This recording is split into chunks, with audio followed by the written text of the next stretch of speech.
Hopefully this is going to work.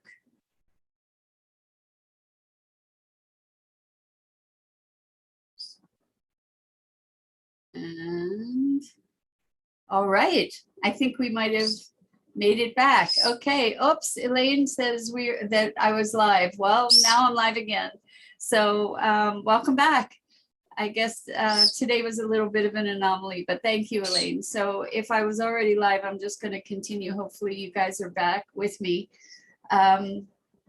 We're talking about activation, and we're talking about how the challenges of our lives can serve to wake us up to our capabilities and to our superpowers, to a strength and resilience and ability that that we didn't know we had or were capable of, that might have been inconceivable. It's like a passage through a time warp or through dimensions, to be having one identity perhaps as a victim, and then all of a sudden something activating, something shifting so that you arise and step into the ownership of your power and your presence. I remember having a very vivid dream. I don't know if it was a dream per se or if it was an interdimensional experience. I'm not really certain. I kind of think the latter, but in any case, I was being pursued and attacked by this very, very frightening entity. And what I vividly remember is cowering, and this thing was still coming at me and threatening me. And there was a moment where I just became a primal energy, like a force of nature, and spiraled up from this cowering and became humongous and just spoke in a roar to this other entity. Don't you ever present yourself to me again. Don't you ever try this again. And it was an activation. It was a waking up of an energy that I hadn't even known existed within me from the victim perspective. And it was this primal energy that it was like a God energy, kind of, just like God and goddess type energy, you know, just like this will never happen again. And an ownership of that primal power. It was an awesome experience. And as you can imagine, I mean, it's still very present with me to have recognized that, or to be still experiencing the power of that. So what kind of activation have you experienced? I know that so many of you have had really phenomenal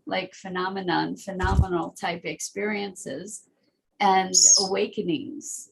And I'm thinking about it interestingly as an activation, because and maybe the suffering and the challenge and the difficulties that led up to that activation were kind of an apprenticeship or an internship or the gauntlet that had to be gone through to be able to get to that point of activation, that point of where we actually get plugged into our own power. And then what? You know, then what? Once this activation occurs, then what? Where do we take it? What do we do with it? do we need to keep experiencing periodic reactivations? And it may be, maybe there's an activation and then there's an evolution that occurs, perhaps, or a like quantum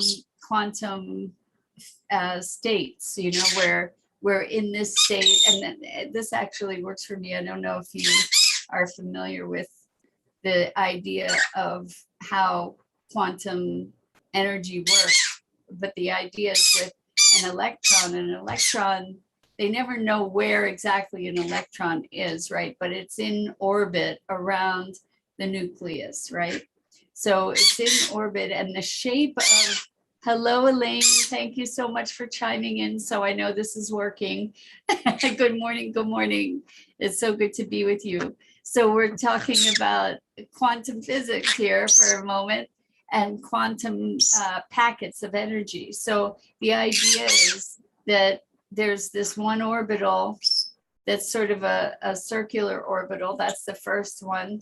And it's within any area in that energy field that the electron might exist in terms of probability. It could be anywhere in that space. And then when there's enough energy that is sucked up by that electron, then, oh, thank you, Elaine. When there's enough energy that's sucked up by that electron, it doesn't just gradually change its energy state. It all of a sudden jumps into this other energy state that's more like a barbell kind of thing. Or I know it's looking like an infinity symbol, but we're looking at like two bells that are like a barbell, or almost like an hourglass. And then it operates in that probability field. And then when there's more energy, it goes to another state. And these are quantum jumps. And I'm wondering if that's what happens with us with our consciousness, is that, yes, I believe that there are gradual changes within that probability field, perhaps. And then all of a sudden we have these quantum leaps that take us into a whole different orbital, so shall we say. Good morning, Lisa, welcome. Great to have you here. Good Friday to all. And yeah, so activation. What have you noticed? Like, what was there a pivotal moment? Yeah, I can say that another pivotal moment for me in my life, maybe the biggest pivotal moment, was when I keep saying I was 15. I may have been 17. I'm not really sure, but I think I was 15.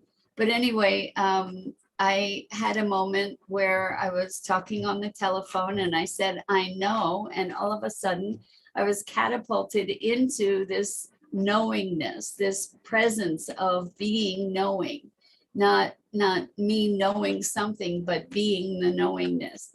And that presence beyond space, beyond time, beyond identity really shaped my life ever since, because it was the most real experience I ever experienced. And I have pretty much spent my life trying to find ways to access that state again, trying to gain access to that state again. And so that was a pivotal moment. And I believe it was an activation because it led me on a path of discovery that has truly, truly shaped my life in every dimension. So, and that came out of nowhere, that activation, and it not unlike the dream where I rose up as this powerful force to no longer be victimized by whatever this energy was that was tormenting me. So what about you? Do you have personal stories of activation? What do you think about this notion that our lives are put together in such a way that we have these challenges that lead to the potential for the activation, that without those challenges, we wouldn't have had that awakening. We wouldn't have had that strength. So I know for me, the challenges that I experienced in my growing up, and for me, what was excruciatingly painful, has made me able to be in my coaching practice, to be with whatever pain someone else might present with to me. Like I can be present to it. And the reason that I can be present to it is because I know I've survived it myself. So I'm not afraid of it. And so I guess this brings us to thinking about the darkness, having experienced the darkness, I know that I can survive it. I know that I can weather it. And I know that because I know that I've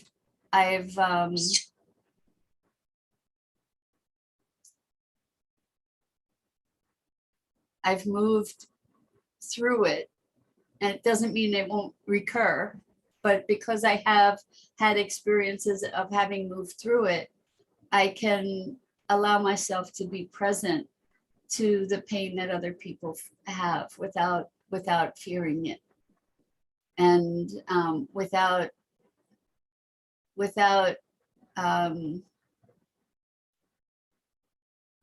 making it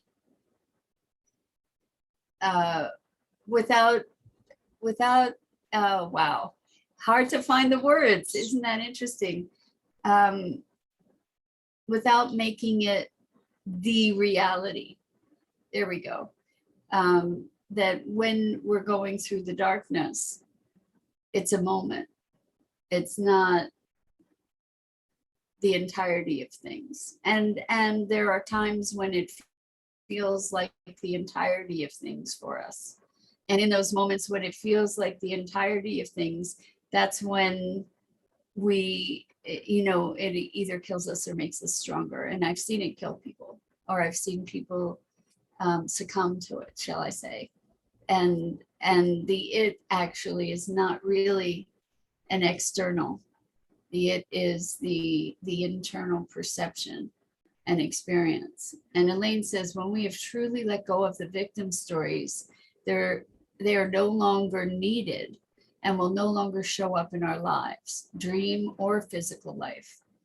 Interesting, yes. And when there's the victim stories, I think we get to a point, thank you, Elaine, I think we get to a point where we recognize that they're stories.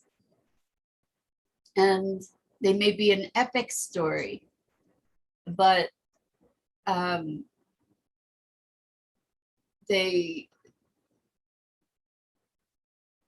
we have the ability to transform beyond them, way beyond them, to empowerment. And maybe that's the activation. One of the activations, is that movement, that quantum leap, because I don't think that there is a linear path from victimhood to empowerment. I think it is a quantum leap.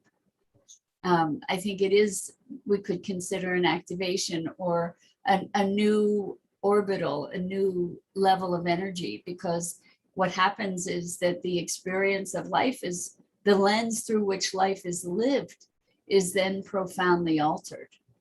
And Elaine says, our life will show us if we're ready to see the truth. And I think that our truth changes. I don't know that there is an absolute truth about interpreting the world, that our interpretation and our experience of the world is always through a lens, always.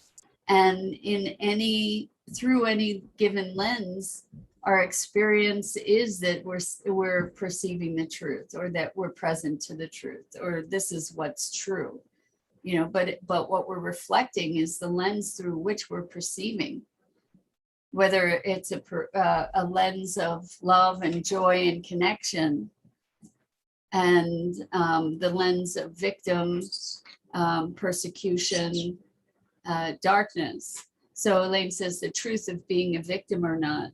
So interestingly, I mean, I think that when someone is I agree with you, Elaine, that you and I are on the same page, that there is no victimhood.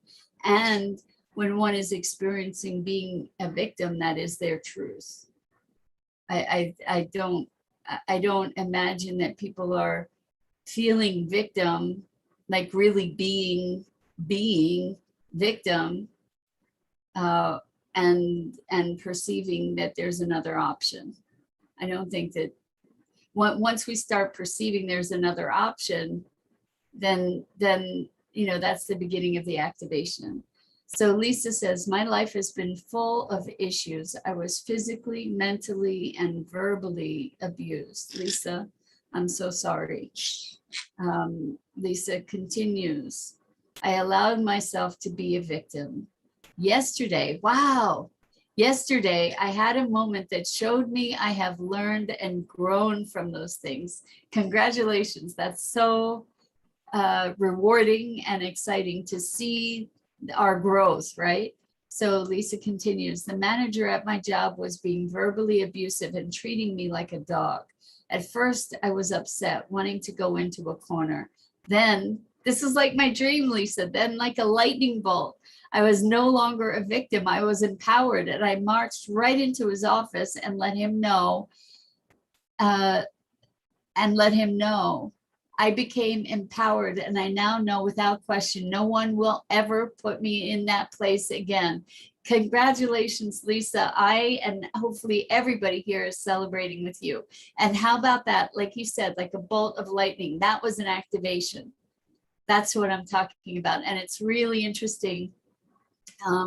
It's really interesting that you talk about this shift from abuse, and because I was going to be talking about how we transform from these things. I was going to name things differently today, but around growth and change, but you got it. And congratulations. And this is a day to celebrate, you know, or yesterday is a day to celebrate, and today to celebrate your newfound empowerment. That's phenomenal and wonderful. Rosalind says, GP Walsh does inner reconciliation work where we are meaning making machines. 100%. I say that all the time. And we tell ourselves stories that have kept us from feeling safe. Exactly. We're telling ourselves that, like, we're constantly reinforcing the lens through which we see the world unless we start to question.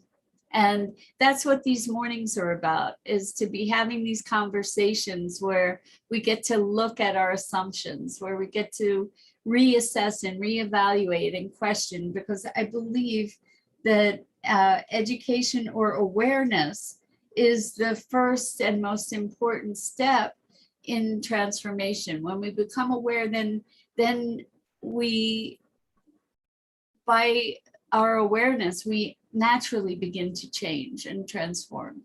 So thank you for that. Elaine says, it's really hard to believe or see that we are actually creating the experience when we play the role of victim. So true, Elaine. What's happening when we play the role of victim is, going back to our conversation yesterday, is we are assigning blame and responsibility for our lives on the circumstances and on everything external, rather than taking that ownership and empowering ourselves in the context of our own lives.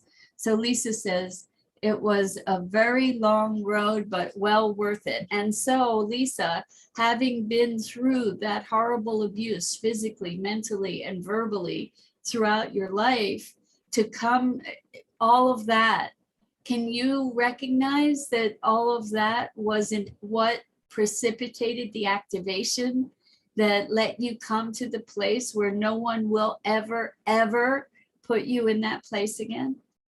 So like all of that now makes sense, to get to the place where you recognize that you that you don't have to be that person anymore. And never, no one will ever put you in that place again, because you are no longer that person. And nobody can. That in some respect, you were complicit in being in that place. What shifted was you're no longer that victim. What shifted is you've stepped into ownership. You've stepped into your power and your superpowers. And that, like, by releasing yourself from the victim role, you made a quantum leap into this other dimension of being. How awesome is that? Really, really awesome. So Elaine says, yes, Lisa, remember your right to say no more. Awesome. Exactly. No more. Or just no. You know, this isn't happening anymore. That's the end of it. And Elaine says, our life experiences are to wake us up. So perfect, as Lisa has shown, her life experience gave her an opportunity to choose again. And she did awesome. I agree. Awesome, awesome, awesome, Lisa. And really what happened in that moment, that lightning bolt, is that you redefined yourself. You know, to go back to this idea of activation, you know, all of a sudden you became activated and you jumped out of that orbit of victim into the orbit of self-empowerment, self-directed experience. And then once in that orbital, then there's a lot to tune and calibrate, right? As we're acclimating to that new place. You know, you might have whiffs of victimhood here and there, but you can't go back. You can't go back. You can't forget what this kind of knowing. So Lisa says, thank you, thank you, thank you. It's amazing that you're talking about this today. Well, it's amazing. What, don't we love the synchronicities and how we're all connected, right? It's so perfect. And it is amazing. I think this notion of activation in and of itself is such an empowering idea, to realize that, and it's usually in retrospect, because going through it is, you know, we're so immersed in the victimhood that we don't know beyond the victimhood, right? But then the activation, it just gets to a point like where there's so much energy, there's been so much input that it just has to pop to the next level and the next quantum orbit, or the next quantum dimension of beingness. And yeah, so it's exciting to know that that's available to us. And I think it keeps going as we evolve and emerge. You know, we pop into whole new dimensions of being, and then it's almost like the previous dimension doesn't make a whole lot of sense, because you're not that anymore. You're not that being anymore. You're not that consciousness anymore. You're not that frequency anymore. It's gone. And that's a phenomenon I've seen. A phenomenon I have seen many times in clients where 1 minute before a session, they are devastated and in despair and feeling hopeless. And after the session, they're integrated and feeling empowered. And, you know, like in the space of an hour, this massive transformation. And it's a quantum shift. It is a quantum shift, and we do have quantum shifts of consciousness and presence. And I play with the idea of infinite dimensions of being, and I do see in that model how it's possible to be jumping into different dimensions of experience and quantum realities, so to speak. So Elaine says, lessons are completed and the soul is ready to go to the next stage of its awakening, and on we go. That's right. It's so true, right? It's just like, okay, next. And looking back, it's just, it doesn't even make so much sense anymore, right? I mean, we can recount the story, but it's not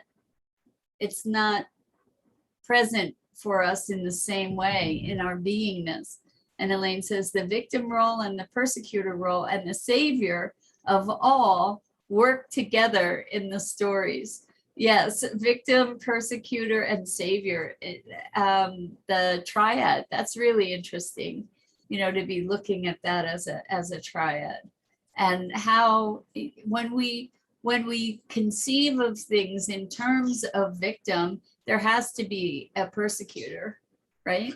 There's not always a savior, but there has to be a persecutor if there's a victim, right? And if there is a, we set up a lot of polarities. We set up a lot of polarities, and my sense is that if there is a truth, it's in the middle, you know, that it is where no polarities exist. And there's oneness. You know, we think about the even with oneness, there's the polarity of separation, right? Oneness and separation. But I'm reading a new book that is talking about science and consciousness and time, and like a notion of how the world exists. And there was one sentence that 1 + 1 = 1, in that it's all part of the same thing. You know, it's all one thing, all of it. And the polarities are the illusions that we create to create a dynamic flow of movement in some way or another, right? It's interesting dynamic. So Elaine says there's always a savior. Saviors are everywhere and they come in many different ways. Everybody's always looking to be saved until they're not. I used to be looking for Prince Charming to sweep me away. You know, it's somebody to save me. I looked for aliens to come and take me away. I looked for, you know, anybody that would come and rescue me. Yes, it used to be looking for a savior. I don't know that they arrived, but I was always looking for one. So interesting dynamic. I know that lots of us have savior complexes, want to save people, you know, want to support people, want to save them from the trials and tribulations. So Elaine says, we know where we are in our lives by the experiences that show up to reflect back what's inside. 100%, but it's not just the experiences, but to notice also the way we respond to the experiences or react to them. And so we get to see the drama or the lack of drama in our lives, you know, the peace or the drama. I think that might be, you know, another dichotomy there, peace or drama. And I am so thrilled to see so much less drama in my life as the years have passed. I see that as a reflection of how far I've come, for sure. Elaine says that's what the experience is for, is to trigger you to see what's going on. I agree 100%. So our experience allows us, life allows us the opportunity to see ourselves all the time. And then to see beyond ourselves. What a concept, you know, to see the bigger picture, or to be part of the greater flow, and not necessarily having to distinguish ourselves as an individual drop in the greater flow of the ocean, but to be able to be the ocean. And that's where 1 + 1 = 1, you know, like when we, as the drop of water, get to be the ocean. Elaine says, energy cannot lie. It shows up exactly as it is. And with that, it is what it is, 100%. The thing is that we don't necessarily recognize it. Energy is, and then we interpret. That's kind of how it works. And to go back to, I think it was Rosalind who said, we are meaning making machines, and that's what we do. So, and then we get to see, if we can stand back and notice the meanings we're making, we get to see where we are. So anyway, it's always a pleasure and a joy to be with you guys. Sorry for the weird rocky start this morning. And Elaine says, you recognize it when you're ready to see it all in divine timing, perfect orchestration. And I agree with you 100%, Elaine. And we often get to see the perfect orchestration in hindsight, right? 2020 hindsight, where we get to look back and say, oh my gosh, that was perfect. What the highest, well, the most joyful place perhaps to be is to be able to be present to that perfection as it's unfolding, rather than just in hindsight, right? To be recognizing it as it's occurring and allowing it as it's occurring. And that becomes its own quantum shift in consciousness and awareness and presence and activation. So on that note, I wish you all a wonderful, wonderful weekend. It has been such a joy and pleasure to be with you, and to have these awesome conversations. And until next time, lots and lots and lots of